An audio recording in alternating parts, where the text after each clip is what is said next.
The main topic of the day will be local self-government.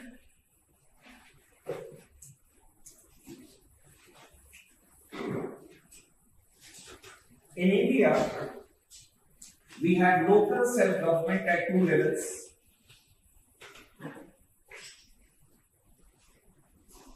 At the rural level, these are known as Panchayat Raj institutions.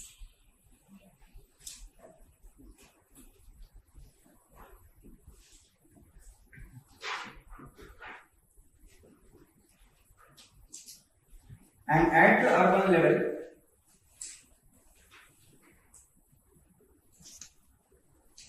the municipal bodies.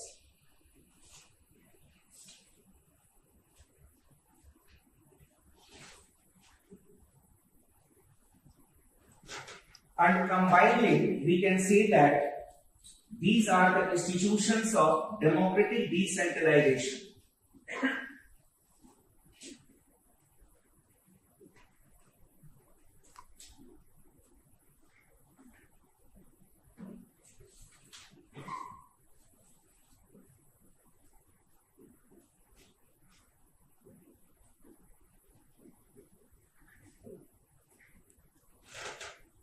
It is not new to India, and no doubt the democratic element was not there in ancient India, but this concept of decentralization was always present.